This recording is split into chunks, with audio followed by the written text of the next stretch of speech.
Election day is here, folks. Get out and vote, vote, vote. Make sure your friends and your family who are pro-democracy get out there and vote as well. What a whirlwind these past 24 hours have been.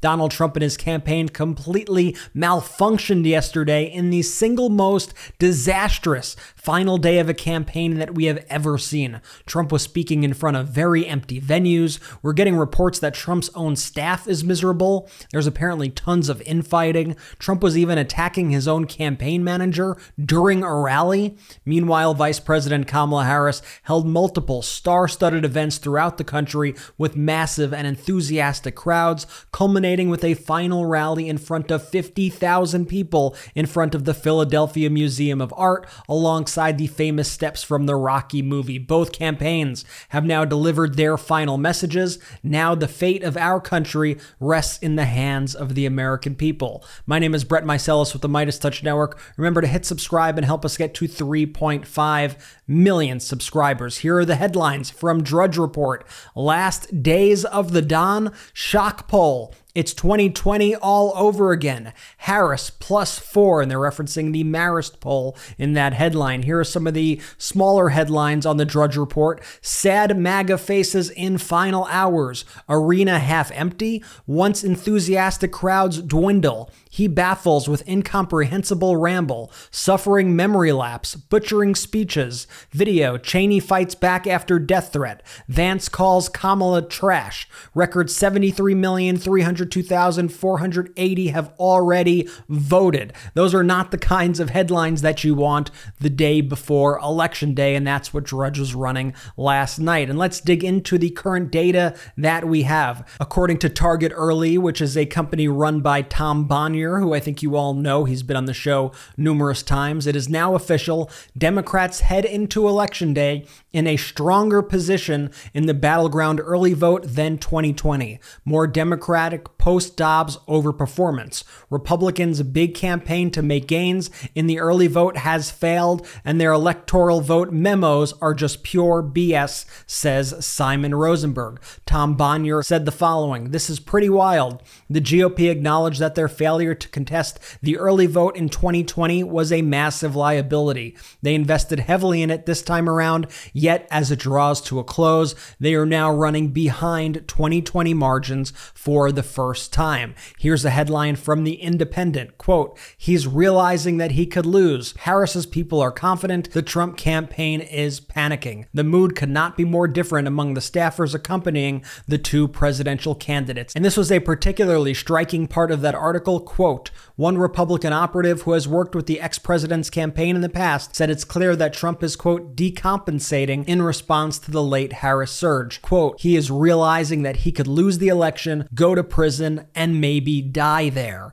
they said. Wow, wow, wow. Here's what Tim Alberta from The Atlantic has to say. Tim has been reporting on the inner workings of the Trump campaign and wrote that damning article about the behind the scenes of the Trump campaign that was released the other day. Tim says, "Regarding my comments on CNN and MSNBC this morning, yes, there are Trump staffers who no longer much care whether he wins or loses. Not exactly breaking news. Hard to overstate how terrible morale is inside of this campaign and how much anger and resentment is felt towards the candidate." Meanwhile, in Vice President Harris's campaign, we have David Plouffe, who's a senior advisor on the campaign, said that after reviewing the latest early vote data, Election Day predictions and how undecideds are breaking, quote, "We have a credible pathway to all 7 states to go for Harris," all the kind of battleground states, quote, "but we think they're all going to be close." He was asked, "You think you could win all 7? "Yes," said David Plouffe. More from the Kamala Harris campaign. Kamala Harris's advisors say they are continuing to see late deciders breaking their way in all of the battleground states. They say they have seen an increase within the early vote among young people, African-American voters, and Latino voters. Here was a reporter at one of Trump's events earlier yesterday in Pennsylvania who noticed that the crowd was quite thin and commented on Donald Trump's dwindling crowds throughout the day. Watch this. And he has put a lot of effort and energy into trying to increase his margins here.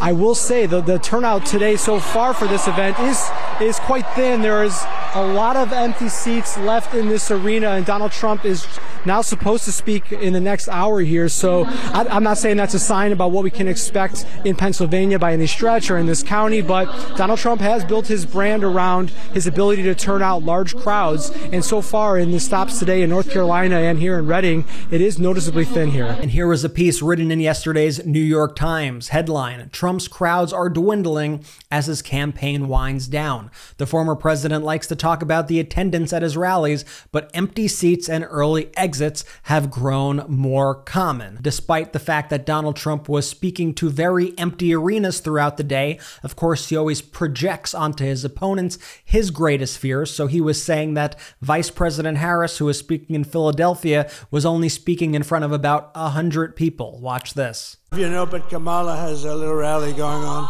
And when I say little, I mean little. It's a competing rally. It's not this giant place that's sold out. What a beautiful, this is a beautiful place. But, and it's quite embarrassing. It's all over the internet. She's screaming, and the people, it's about 100 people. They're not moving. They just want to go home, just be done. It's not quite this. Well, whatever makes you sleep at night, Donald, but in fact, Vice President Kamala Harris held a massive rally in Philadelphia in front of about 50,000 people. The crowd was absolutely electric. Here you could hear them chanting, "We will win." Watch this. We will win. And we will win. We will win.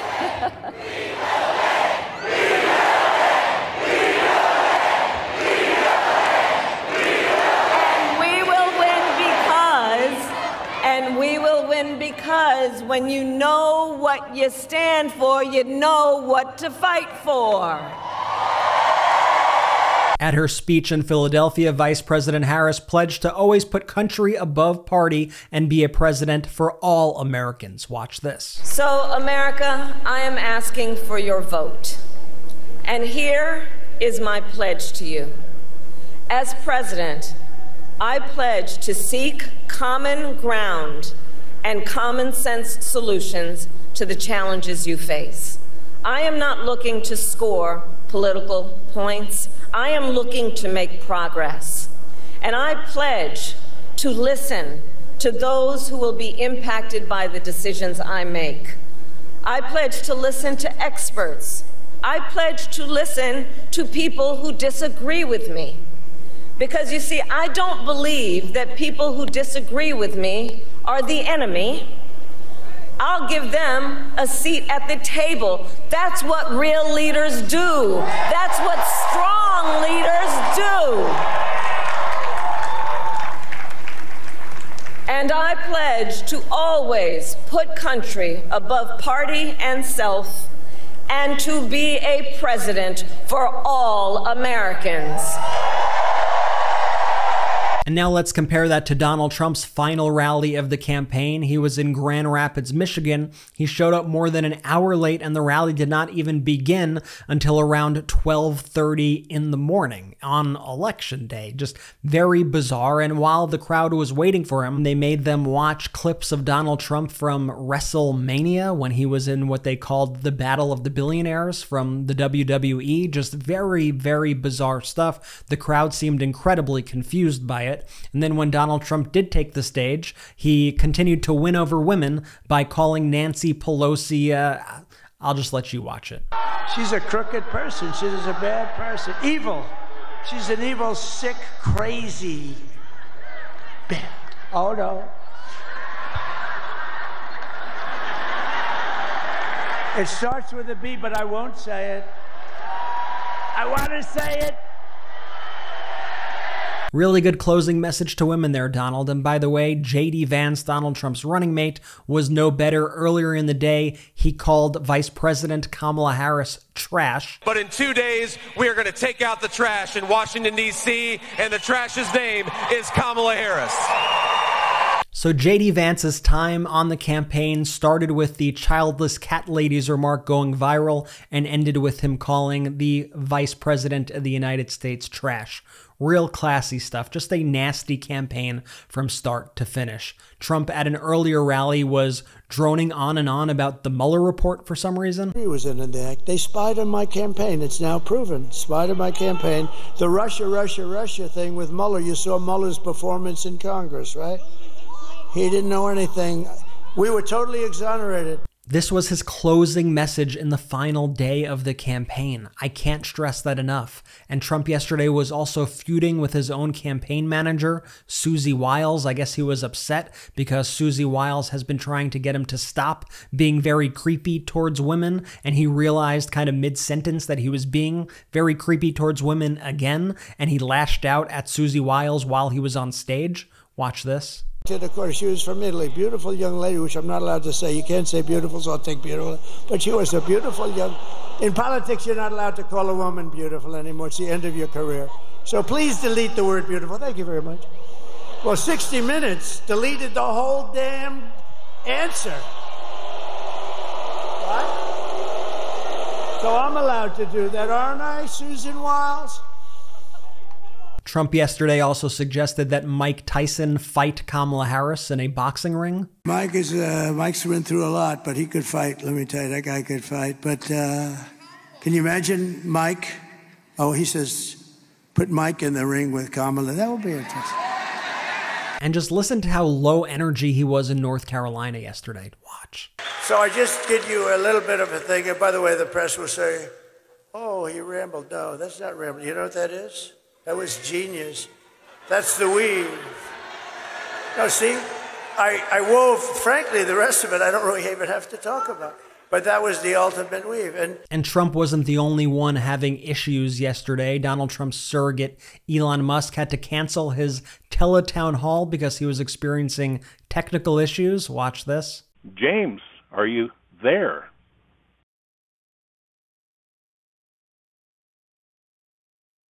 Not hearing James from Flat Rock. Simple question. Are we going to win? Mr. Musk, your thoughts? Well, I think if people vote tomorrow, we're definitely going to win. I think let's cancel this, given there seem to be some technical challenges, and I will revert to just doing an X Spaces call. Thanks, everyone.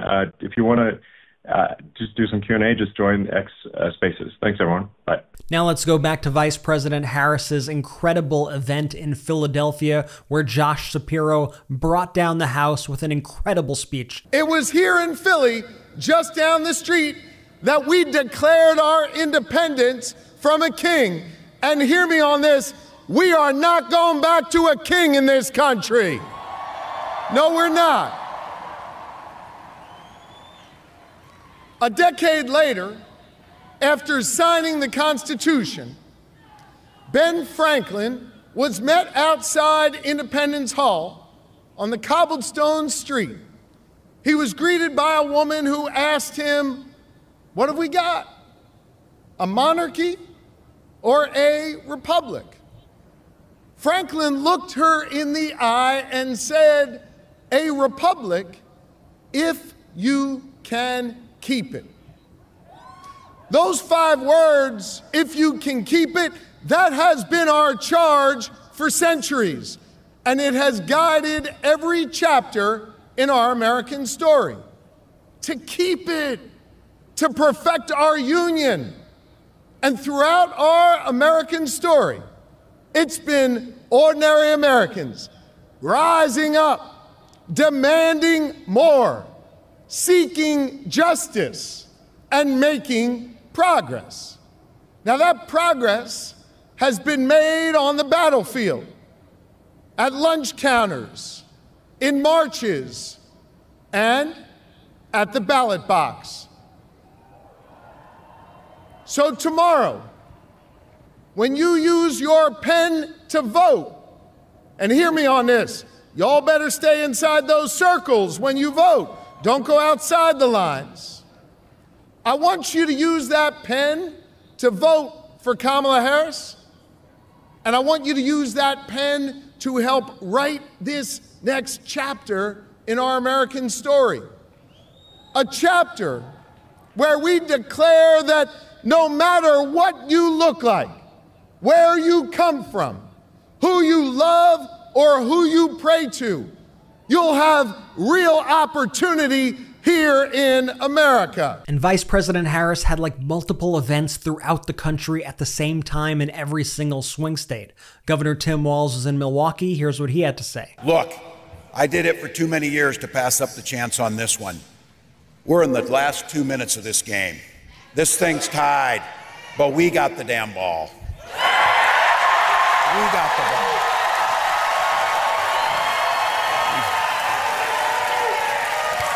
We got the best quarterback in Kamala Harris. And we got the best team with the people right here in this room.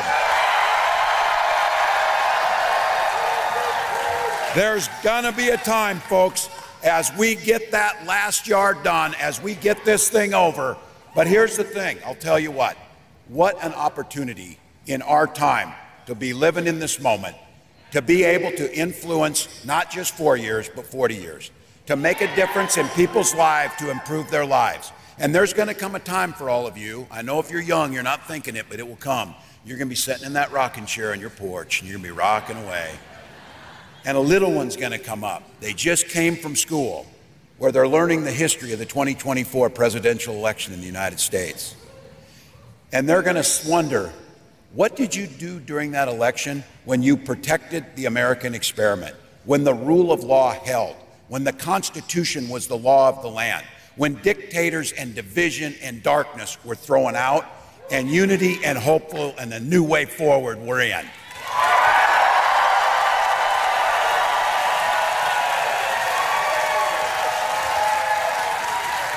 When everything was on the line, when that little one asked you, what did you do during that election? You're going to be able to answer, every damn thing I could. Every damn thing I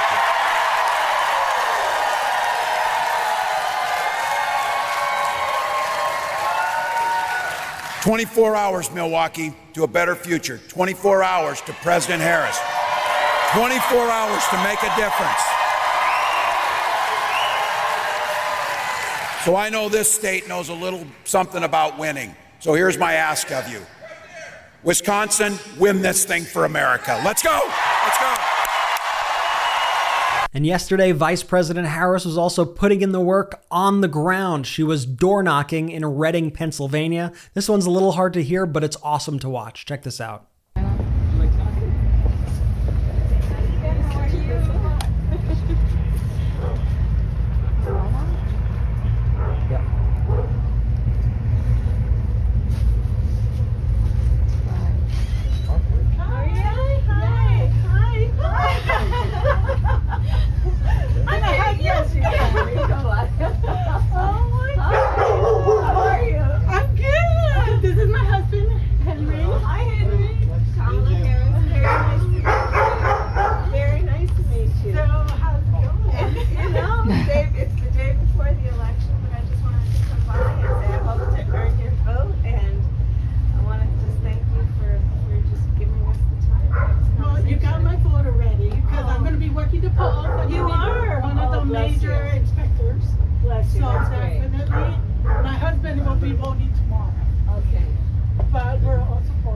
Representative Alexandria Ocasio-Cortez was also in Reading, Pennsylvania, getting out the vote. Check out this reaction she got from the people there.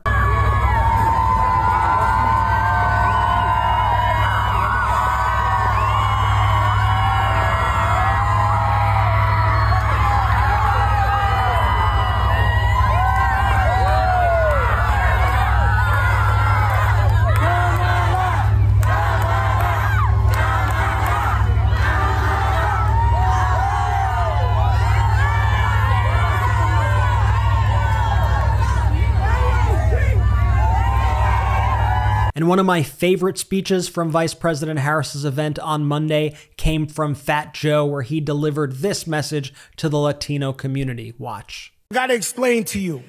I really want you to feel the moment. I am a sucker for a good laugh. I'm the guy they throw out the movie theater because the movie's too funny and I'm making too much noise. I'm the guy that you can roast me in a comedy club and I will laugh with you all the way out. The other day in Madison Square Garden, that was no joke, ladies and gentlemen. That was no joke. And it was filled with so much hate. Hatred of Jewish people, hatred of black people, carving watermelons, calling Puerto Rico an island of garbage. My Latinos, where is your pride?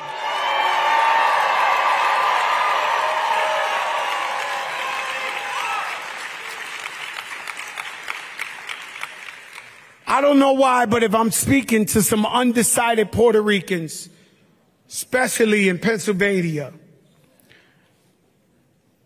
what more they got to do to show you who they are? I'm telling you. And the thing about Fat Joe, if you don't know him, he's authentic. He will not sell his soul for nobody in the world. If I tell you Kamala Harris is with us, she's with us. Speaking of, this undecided Latino voter in Nevada said he's now voting for Kamala Harris after the Trump campaign's racist rhetoric. Watch this. Anything different from the last time we were here? A lot. Saros is now voting Harris, and he says the racist insults at the weekend Trump event exploded on social media, triggered listener calls, texts, emails. That alone flipped a lot of people that were going to go for Trump now saying, hey, maybe I'm not too sure. And maybe I'm going, with Harris. The rhetoric, whether directly from, the candidate or not, it's kind of scary, especially, for Latinos here in Vegas, specifically, my Mexican people. He says, he doesn't know who allowed those speakers to speak at his rally. Oh, that's BS. That's BS. That's BS. And here's some more data that should have the Trump campaign very worried. 18.1 million people have voted early in the 7 swing states. 1,732,812 more women have voted there than men, 54.9% to 45.1%. The gender turnout gap grew by 24,198 from Sunday. The turnout gap stays, female plus 13% in Pennsylvania, plus 12 in Georgia, plus 11 in North Carolina, plus 10 in Michigan, plus 7 in Wisconsin, plus 5 in Arizona, and even in Nevada. Very good for Vice President Kamala Harris. So realizing that they are in big trouble thanks to women voters, what is MAGA doing? They are attacking women. No, I'm being serious. That's their plan right now. So here is Cat Turd. He is one of the biggest MAGA influencers who is reposted by Donald Trump quite frequently. He put out the following poll on Twitter. What's a bigger threat to our country? And he listed Russia, Iran, China, and white liberal women. Among the MAGA voters, white liberal women won with 89% of the vote, China at 8%, Iran at 2%, and only 1% said Russia. Shocking. So what Trump supporters are also trying to do now is they're trying to guilt men into voting to try to shrink that gender gap that they are seeing. Rather than try to actually just be normal towards women, they're doing the following. Elon Musk tweeted out, "Men must vote." Matt Gaetz posted a frame from the movie Barbie and said the core plot of the Barbie movie was distracting men so they wouldn't vote. Don't make the Barbie movie come true. JD Vance did whatever the hell this is. Watch. This is a six-pack under the leadership of Kamala Harris. This is a six-pack under the leadership of Donald J. Trump. Let's make America great again. Riley Gaines, the swimmer turned MAGA influencer, wrote the following. My message to the men: they can call you a Nazi, they can call you deplorable, they can call you garbage, but don't give them the pleasure of calling you the beta man who didn't get out and vote. I mean, they are freaking out right now about the women vote. Ashley St. Clair, another one of these Trump MAGA influencers, wrote, "Getting men to vote is the single most important turnout battle for the next 24 hours. Can you sense the panic in all of these Trump influencers as they see this data coming before them?" Speaking of data, Jocelyn Benson, the Secretary of State of Michigan, announced the following yesterday. 15% of the 3.2 million Michiganders who have already voted this year did not vote in 2020. Who are these 491,000 voters?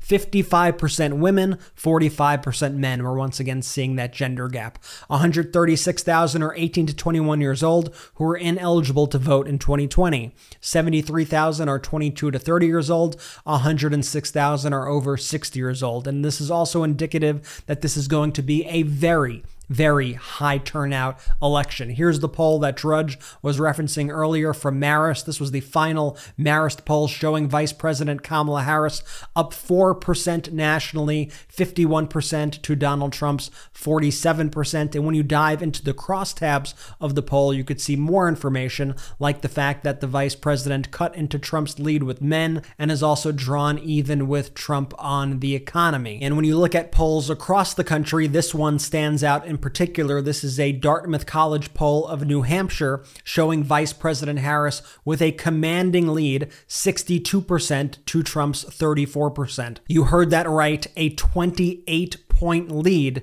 in New Hampshire for Vice President Kamala Harris, according to this Dartmouth poll. Now, this is obviously an outlier, but it is interesting nonetheless. And the Harris campaign was putting in the work nonstop. Yesterday, the Florida Harris Walz campaign made over 700,000 phone calls. That is absolutely massive. Today, Vice President Kamala Harris is going to be doing radio interviews across all the battleground states, while Governor Tim Walz is scheduled to make a morning stop in Harrisburg, Pennsylvania, before coming to D.C. for an election night party. Vice President Harris, ending her speech in Philadelphia last night, asked the crowd for one last time, "Are you ready to make your voices heard?"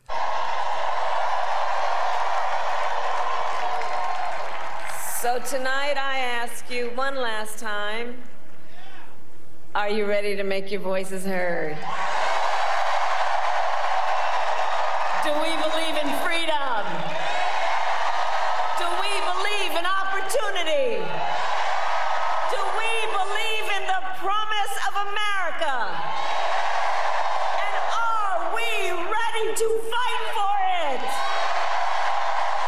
And when we fight, we win. God bless you, and God bless the United States of America. So, Meidas Mighty, have you made your voices heard yet? If you haven't, make sure you get to the polls right now and vote.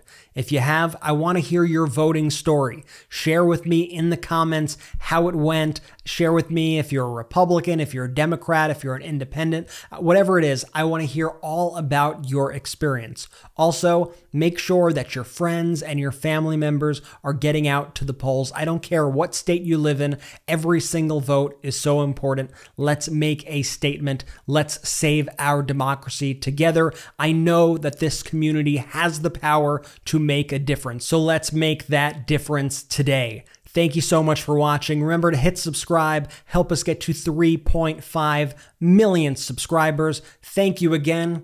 I'll see you soon. Vote. Hey Meidas Mighty, love this report? Continue the conversation by following us on Instagram @MeidasTouch to keep up with the most important news of the day. What are you waiting for? Follow us now.